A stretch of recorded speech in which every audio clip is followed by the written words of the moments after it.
Well, Mr. Goat has officially ordered that I end the Coffee Break Tennis 2022 U.S. Open boycott. Now, you might have thought it was because of this shot heard around the world that got me and Mr. Goat's attention. Now, oof.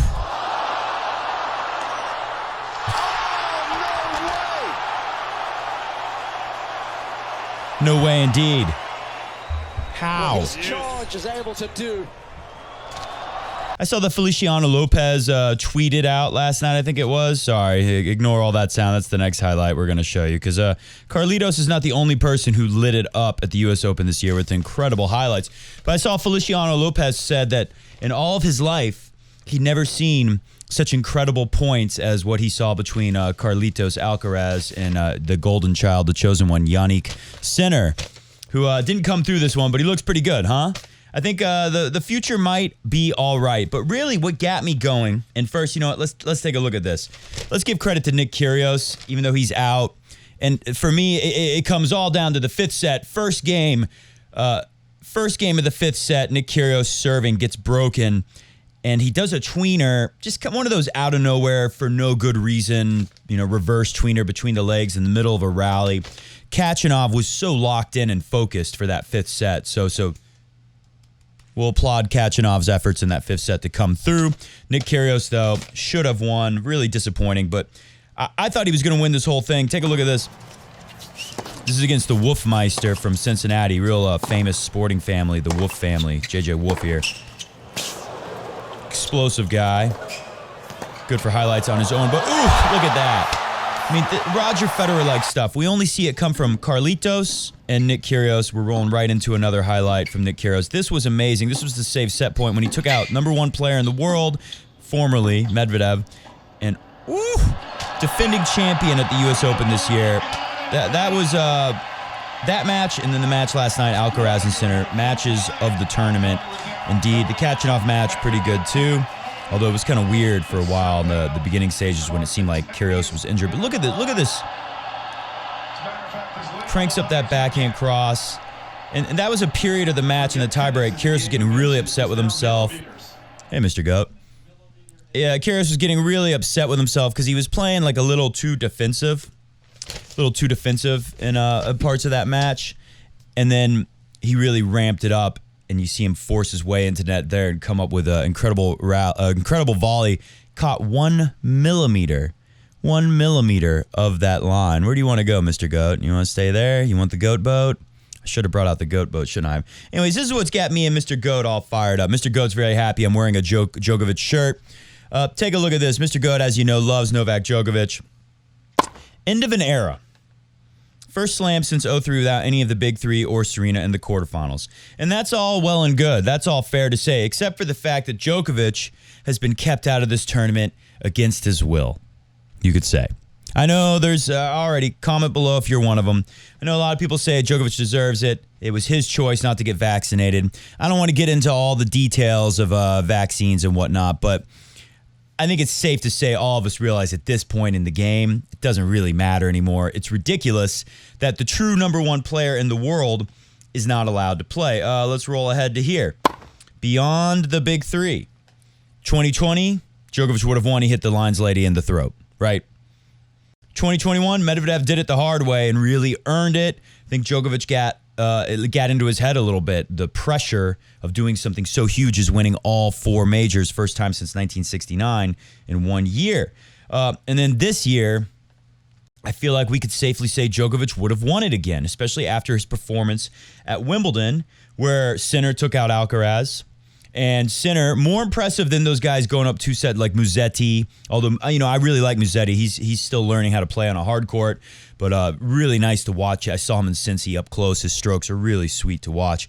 But yeah, Musetti going up 2-0 at the French last year against Joker. Tsitsipas doing the same. Not as impressive as seeing Sinner, a guy with so little grass court experience, one of these next-gen guys, doing it at Wimbledon. Very difficult. We're not going to see anybody do that against Djokovic.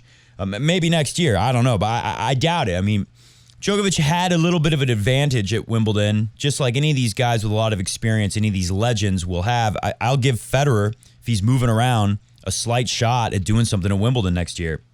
as long as he's actually able to move this time around.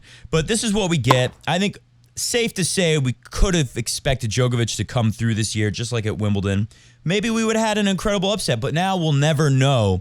And I think tennis is really robbed and cheapened by this move. You know, the USTA, they didn't make any incredible efforts to lobby the U.S. government to come up with a special exemption to get Djokovic in the country. I think they could have. I saw that some people out there were saying, like, players should boycott. Well, in tennis, that's never going to happen. You know, a lot of tennis players, let's face it, pretty happy Djokovic is not there. Maybe they feel bad for him, but happy not having to play Djokovic at the U.S. Open this year. So this is what it came down to with no Djokovic there, who, if you think about it, going into this tournament, he was the true number one. Give him his Wimbledon points. You allow him to play other places this year. Let's say he still gets deported from Australia, but just let him play Cincinnati and Canada. Let him defend some points at the U.S. Open. Djokovic would still come out of this as number one, most likely. Even with one of these guys winning, he would have had a shot at doing it. Give him his 2,000 points for winning Wimbledon 2 years in a row. Come on. I saw John McEnroe. Credit to John McEnroe. He agrees with me. He thinks this thing's a sham and it's disgraceful. But you know what? It's not Alcaraz's fault. It's not Rafa's fault. And it's not Casper Ruud's fault. So take a look at this graphic. We have a real battle for number one. If these guys lose both in the semifinals, right? I'm looking at my draw here. What a tournament it's been. Thank God, not Djokovic, Djokovic fan cat, Mr. Goat, ordered an end to the 2022 U.S. Open boycott. We're in solidarity with Novak Djokovic here. You'll see me wearing the Djokovic Lacoste shirt for the remainder of this tournament. Maybe the rest of the year, every video I'm going to wear this maybe. We'll see until they right the ship and let Djokovic play again. Because, again, it's not helping tennis at all to take the best player in the world and keep him out of the biggest tournaments in the world.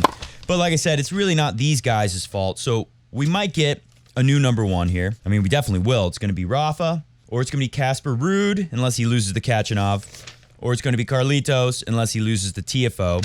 I don't know. Khachanov was impressive in his win against Kyrgios, but Casper Ruud, I know he's had a much better year than Berrettini, but the way this court's been very fast, just like last year. The way this court played, I thought Berrettini was going to come through there as a lock, and he didn't. He got beat in 3 sets by Casper Ruud. And Berrettini, you know, the biggest thing to me in that match was that Berrettini couldn't get his forehand to work at all. Just very frustrated with his best shot. Serve was looking pretty good. Casper Ruud, on the other hand, his forehand looked like, like Nadal at his best. The thing is jumping off the court, pounding that forehand, not missing, able to hit it anywhere he wants. I mean, Casper Ruud must be feeling great right now.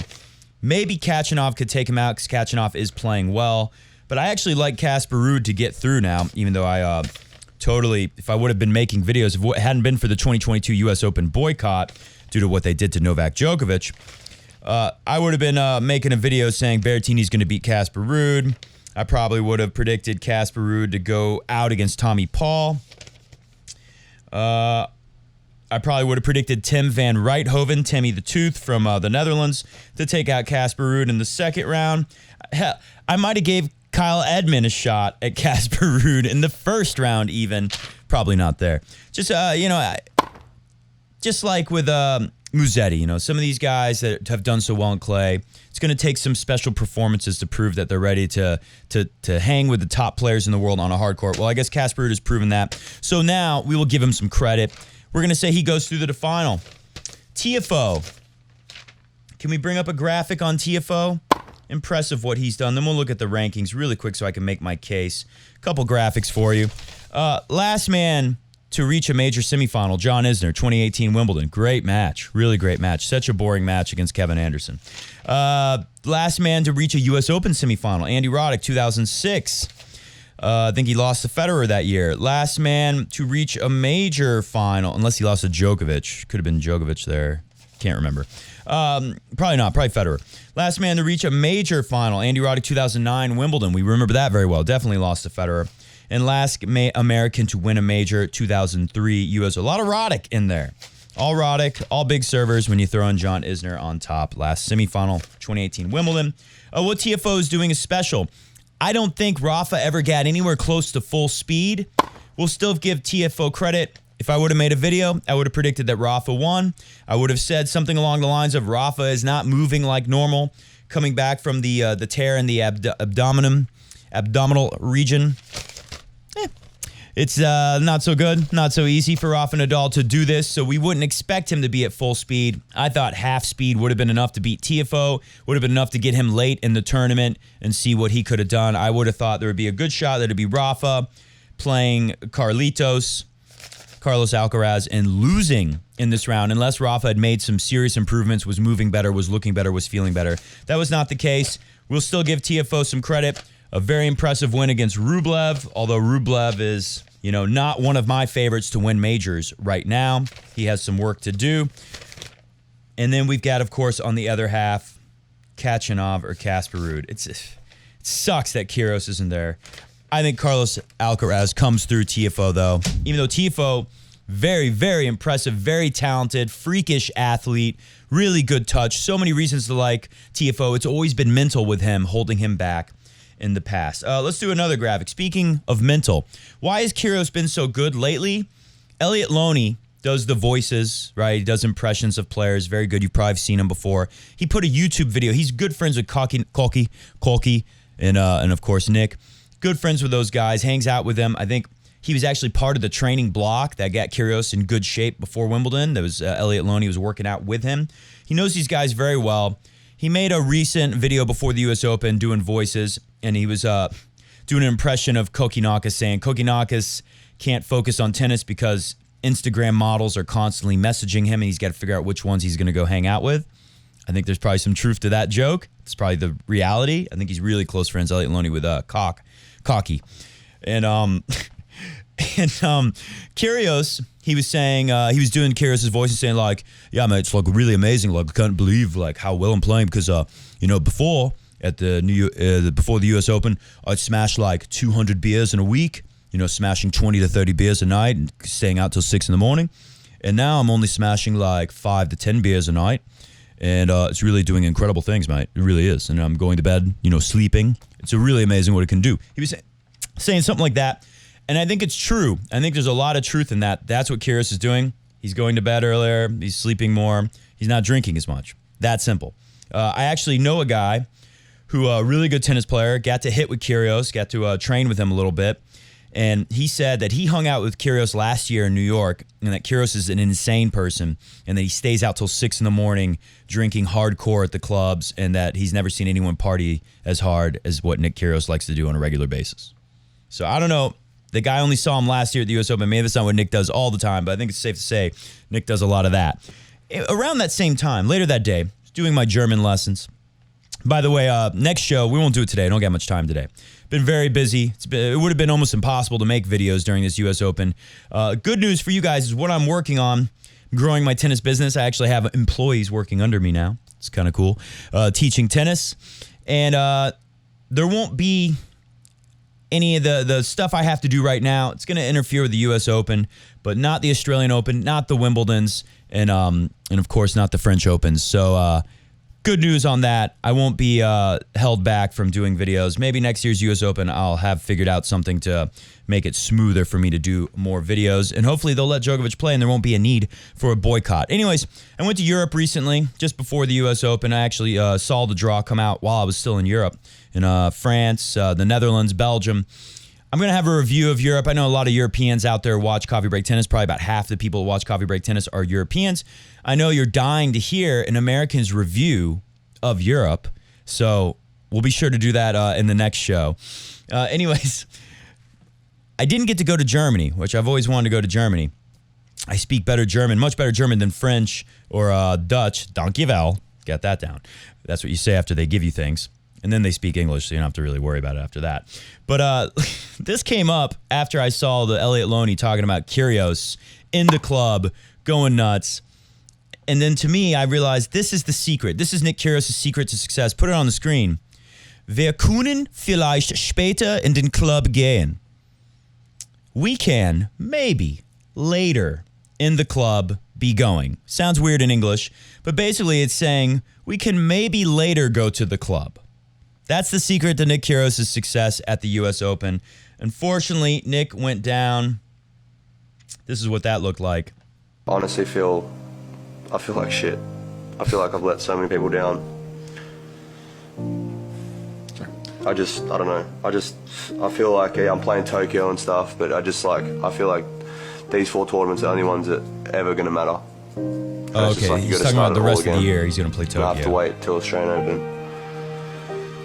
It's just devastating. It's a tragedy. It's heartbreaking.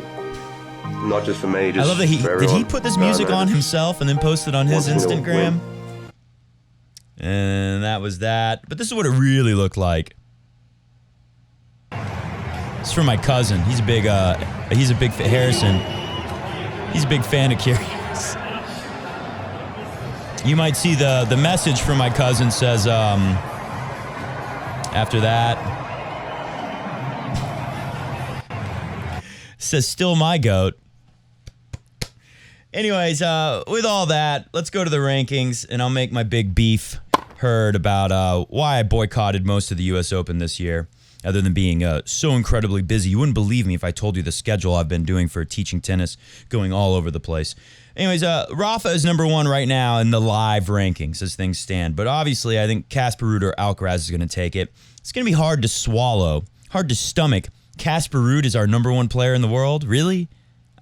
I mean, if he wins the whole thing, he needs to win the whole thing and beat Carlos. Maybe. But look at Djokovic. Let's just give him his 2,000 points from Wimbledon.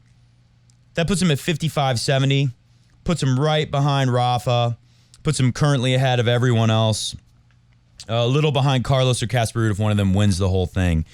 If Djokovic had been allowed to defend some points here at the U.S. Open, if he'd been allowed to play Cincinnati, been allowed to play Canada, and especially if he'd been allowed to play the Australian Open, there's no question, comment below if you disagree, and I'll lambast you. There's no question that Novak Djokovic would be the number 1 player in the world. So that does bother me. That disturbs me. I think that really cheapens this tournament, cheapens the sport, and we need to see this guy finish the way he should have. You know, he's still at the top of his game. We need to see what he's still capable of doing. And if these guys can actually earn it the hard way, like Medvedev did last year. Thank God we saw one of these young guys beat one of the big 3 while they're still near their best at a major tournament like Medvedev did. I think those were special circumstances with the nerves involved with going for all 4 in that final match, going for a perfect year at the majors for Djokovic. So I really cross my fingers and hope that we'll see Djokovic at the Australian Open and there won't be any issues. Maybe we will hear later this week from Djokovic in the form of a song. I don't know. It could happen. Maybe I'll wait until the Australian Open for that to come out. Anyways, with that said, after watching last night's match, Carlos Alcaraz, Jannik Sinner, even with all this stuff that makes me so upset with Djokovic and the fake rankings, I think it's safe to say the kids are all right.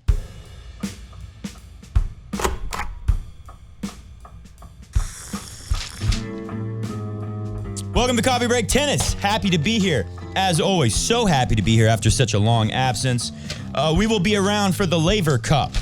We will be possibly coming in tomorrow after the semifinals. We'll see how late things finish. There could be a beer hall Freitag. It also depends on weather. I have a very busy Saturday. If it rains, most of my day is clear.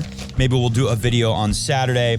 But we'll definitely have another video coming, even if it's after the final wraps up on Sunday. And then we'll be back for the Laver Cup. We'll let you know after that what we're planning on doing for the rest of the year.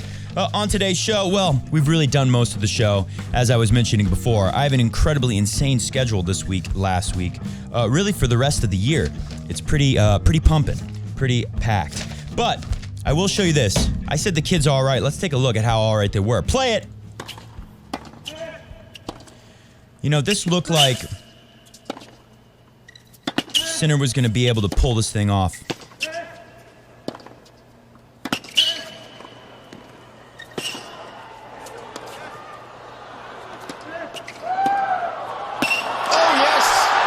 Oh, yes. It was looking good for Sinner right there. But, of course, that's not how it finished. It finished like that. On the floor. Nice embrace between the players after that.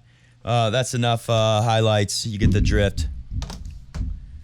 Alcaraz is incredible. And he's already proven to us that he can take out the big 3, as he did earlier this year on clay, taking out both Rafa. And who else did he take out? There was another impressive win mixed in there, but of course, most impressive, he took out Rafa. Oh, he spanked Sasha Zverev in that final. in Madrid. Took out Rafa, took out Djokovic back-to-back, I think. Maybe there was a match in between that. So, to me, if Alcaraz wins this thing and becomes our number one, we already were expecting great things from Alcaraz. We already know he's the real deal. Casper Ruud does it. Not as impressive to me. Not as, I mean, okay, if he wins the U.S. Open, it's very impressive. Don't get me wrong. Just as impressive as Dominic Thiem winning in 2020. But it's not the same, no Djokovic there in the way, waiting in the finals for one of these guys. Cheapens it, like I've been saying a lot. But Alcaraz does it. We know he possibly could have beat Djokovic here. There's no way I would have said Casper Ruud could have done it. Kyrgios maybe could have done it. After a shot at Wimbledon, maybe he could have done something better this time. Although very disappointing to see the way Kyrgios wasn't as focused as, the fifth set, you got to start off just like completely switched on. He didn't have the 100% focus early on. I heard something from John McEnroe. It was an incredible comment. Best comment of the year, maybe. Nick Kyrgios holds the world record for most times shaking your head during a tennis match. That's like been the whole tournament. I mean, most of the year for Nick Kyrgios is doing that, but especially this tournament. Even when he's hitting winners and doing incredible stuff, you see him shaking his head. He's not happy. It's never good enough for Nick Kyrgios. I hope what he was saying in the little video about how devastating, about how bad he wants to win majors, I hope it's true. We're going to have some exciting times up ahead. Excuse me. Let me just scan through the draw really quick, and then after the music had just hit, we'll get out of here. I have a lot coming up to do today, but, I should probably scan through this draw just a bit. Ilya Vashka, I saw him in Cincy. I thought he was looking good, even though I saw him lose to the Kalkmeister, Kalkinakis. Not too surprising that he had a good run here. Oscar Otta is a tough out anywhere. Hubie Hurkacz, for a guy that no one's ever heard of, I say. Hubie Hurkacz, I heard someone in Cincinnati saying that they saw Hubie. I won't name anyone. But Hubie was talking to his coach, basically. The coaching now, the Tsitsipas rule. That was a great moment in this U.S. Open. They said, umpire, they're doing the coin toss and everything. They're like, Nick, first match, Kalkinakis. Nick, you know the new rules with coaching, right? Nick's like, mate, doesn't even matter. I don't have a coach. Don't even waste your breath, mate. I don't have a coach. Simple as that. And then he said something later. I didn't quite hear it, but he said, like, the Tsitsipas rule. So still, apparently, he's not happy with Tsitsipas. Anyways, Hubie Hurkacz was looking at his coach, and his coach was like, come on, you can do it. And Hubie looked terrified. This is Hubie losing in Cincy. I can't even remember who he lost to, maybe Isner or something. But Hubie loses, and before he loses, he's winning. He's in control, and then they go to like a deciding third set. Hubie's looking at his coach like terrified. Like he doesn't have any belief in himself, doesn't think he deserves to be there, whatever. I don't know. But he looks scared. No surprise to see him go down early to Ilya Vashka. Vashka looks good. Sinner beating Ivashka, that was a tough match. It's funny, like Kyrgios didn't even need to try to win that fourth set because we saw what happened with Sinner and Carlos in those matches they came through Cilic and Ivashka. You win the first and the third, you're going to win the fifth. Not winning the first, winning the second and the fourth, you might as well not even try to win the fourth because you know what's going to happen for Kyrgios there. Anyways, anything else? It was a great match against Marin Cilic for Carlitos. Carlitos' way. Cam Norrie, I thought maybe he'd be for real now. Couldn't come through Rublev. Shapovalov really had a chance to come through Rublev. Saves like 3 match points. Goes into a tiebreak.